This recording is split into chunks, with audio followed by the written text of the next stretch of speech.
మరిన్ని అప్డేట్స్ కోసం natural medicine channel ని సబ్స్క్రైబ్ చేసుకుని బెల్ సింబల్ ని యాక్టివేట్ చేసుకోగలరు.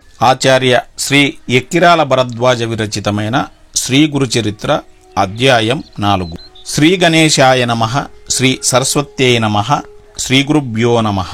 దూర్వాస శాపం వలన భగవంతుడు ధరించిన అవతారాలలో ఉత్తమ సాధకులకు మాత్రమే తెలియబడే శ్రీ దత్తాత్రేయ అవతారం గురించి చెప్పమని నామధారకుడు కోరగా సిద్ధయోగి ఇలా చెప్పసాగారు. పూర్వం ఒక కల్పాంత ప్రళయం తరువాత నారాయణుని నాభికమలం నుండి బ్రహ్మ ఉద్భవించి సనకాది యోగులను, మరీచి మొదలైన సప్త ప్రజాపతులను తన మానసపుత్రులుగా అవతరింపజేశాడు. తరువాత శతరూప మనువులను సృష్టించాడు. వారి కుమార్తె దేవహూతి కర్దముని భార్య అయింది. ఆమెకు కలిగిన కుమార్తెలలో అనసూయాదేవి అత్రి మహర్షికి భార్య అయి మహాపతివ్రతగా ప్రసిద్ధికెక్కింది. ఆమె పాతివ్రత్య ప్రభావానికి విరచి కొండలు, శిలలతో కూడి ఎంతో కఠినమైన భూమి ఆమె పాదాల క్రింద మృదుత్వాన్ని వహించింది. సర్వాన్ని తపింపజేసే సూర్యుడు, అన్నింటినీ దహింపజేసే అగ్ని కూడా ఆమెకు చల్లదనం ఇవ్వసాగారు. వాయువు ఆమె చెంత తన ప్రచండ వేగం మాని మందంగా మలయమారుతంగా వీచేవాడు.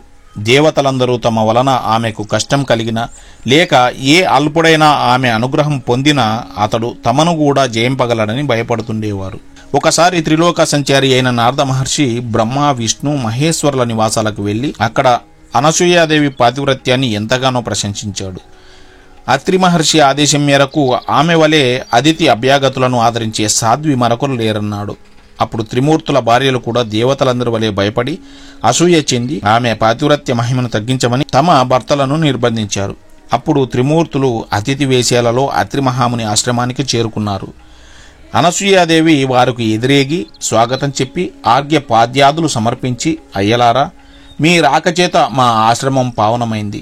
మీకు నేను ఏమి చేయాలో సెలవియని. అత్రి మహర్షి తపస్సు కోసం అరణ్యంలోకి వెళ్లారు అని చెప్పింది. అప్పుడు ఆ అతిథులు, అమ్మా, మాకెంతో ఆకలిగా ఉన్నది. నీ భర్త ఎప్పుడు వస్తారో చెప్పలేము కదా, మాకు వెంటనే భోజనం పెట్టు అన్నారు. ఆమె లోపలికి వెళ్లి విస్తళ్ళు వేసి, అయ్యలారా, భోజనానికి దయచేయండి అని ప్రార్థించింది.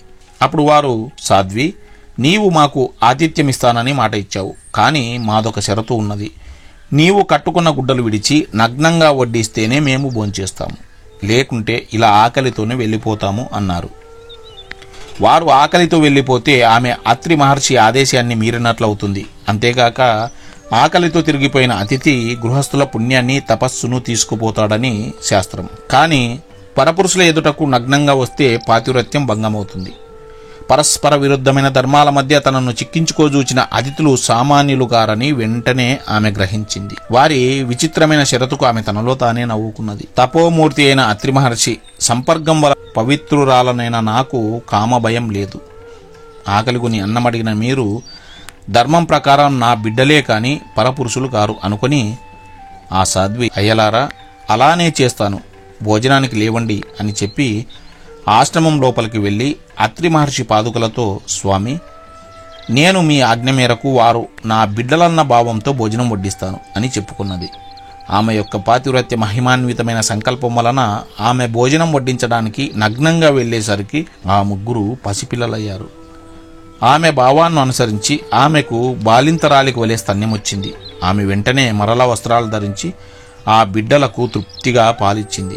నిరంతరం సృష్టి చేసి అలసినవాడిలా బ్రహ్మదేవుడు, ప్రపంచాన్ని పాలించి అలసినవాడిలా శ్రీ మహావిష్ణువు, జగత్సంహార కార్యం వలన సోలిపోయిన వానిలాగా శంకరుడు అనసూయాదేవి యొక్క పాతివ్రత్య మహిమను గ్రోలి విశ్రాంతి చెందారు. ఆ మహాపతివ్రత తన దివ్య దృష్టి వలన ఆ ముగ్గురు త్రిమూర్తులని తెలుసుకుని ఊయలలో పెట్టి జరిగిన కథనే జోలగా పాడుచున్నది. ఇంతలో అత్రి మహర్షి వచ్చి ఆమె నుండి సర్వము తెలుసుకుని ఊయలలోని త్రిమూర్తులను దర్శించి ఆ రూపాలలో ప్రకటమైన పరమాత్మను ఇలా స్తుతించాడు.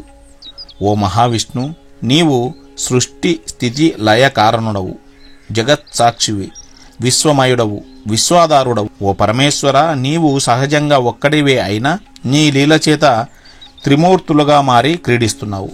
వాస్తవానికి ఈ జగత్తు నీకంటే వేరుగాకపోయినా మసక చీకటిలోని త్రాడు దానికి భిన్నమైన పాముగా గోచరించినట్లు నేను, నాది అనే మాయతో కూడిన భావన వలన నీకంటే వేరైనట్లు జీవులకు గోచరిస్తున్నది. ఊయలలోని పిల్లలు హాయిగా నిద్రపోతున్నారు. త్రిమూర్తులు ఆ స్తోత్రానికి తృప్తి చెంది తమ నిజ రూపాలతో కూడా ప్రత్యక్షమై వరం కోరుకోమన్నారు. అప్పుడు ఆయన సాభిప్రాయంగా భార్య వైపు చూస్తూ, సాధ్వి, వీరు మనస్సు చేత కూడా పొందడానికి వీలు కానివారు. అయినా నీ భక్తి వలన ఇలా వచ్చారు.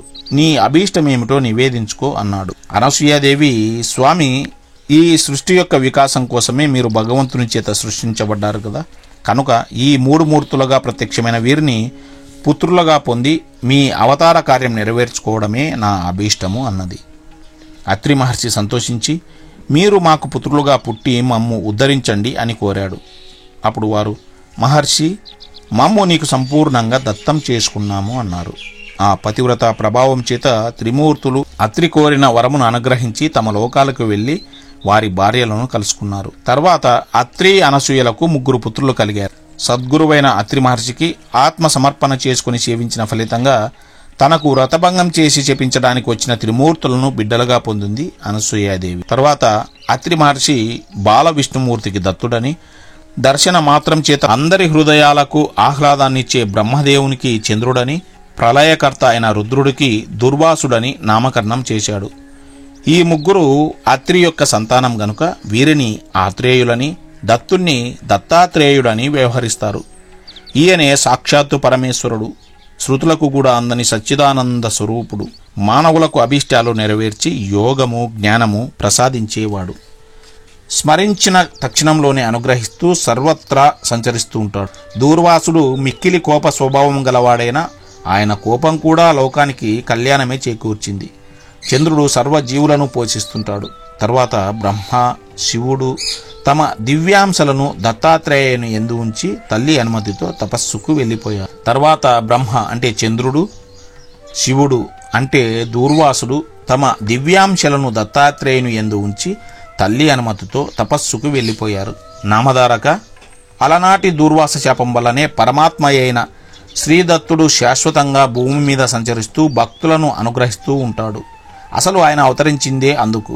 స్థూల దృష్టికి అలా కనిపించిన నిజానికి ఇతర అవతారాలు తమ కార్యం తీరగానే శరీరాలు త్యాగం చేసి వైకుంఠానికి వెళ్ళిపోయినట్లు భగవంతుడు ఈ దత్తావతారంలో చేయడు. శ్రీరాముడు రావణాది రాక్షస సంహారం కోసము, శ్రీకృష్ణుడు దుర్యోధనాది దుష్టులను సంహరించి భూభారం తగ్గించడానికి అవతరించారు. ఆ కార్యాలు తీరగానే ఆ ఇద్దరు తమ శరీరాలు వదిలివేశారు. కానీ సర్వజనోద్ధరణమనే దత్తావతార కార్యం సృష్టి ఉన్నంత వరకు కొనసాగవలసిందే. కనుక దత్తస్వామి అవతార త్యాగం చేయకుండా నిత్యము భూమిపై సంచరిస్తూ ఉంటాడు. శ్రీ దత్తాత్రేయుడే ఆది గురువు. పూర్వం భగవంతుడు మత్స్య కూర్మ రూపాలలో అవతరించాడు. అలాగే ఈ కలియుగంలో కూడా ఇప్పటికీ 2 సార్లు అవతరించాడు.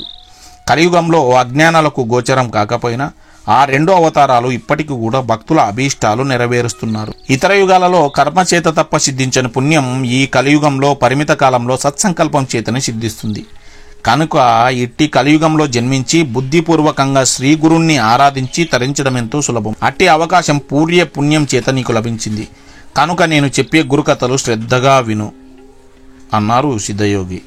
నామధారకుడు దత్తావతరణం గురించి విని ఆనందించి, ఆహా, అలనాటి అనసూయాదేవి పాతివ్రత్యం వలన మానవాళికి గురు పరంపర, అందులోనూ మా వంటి అజ్ఞానులకు మీ వంటి గురువు యొక్క కృప లభించాయి అన్నాడు. శ్రీ దత్తాయ గురవే నమః. శ్రీ శ్రీపాద శ్రీ వల్లభాయ నమః. శ్రీ నృసింహ సరస్వత్యై నమః.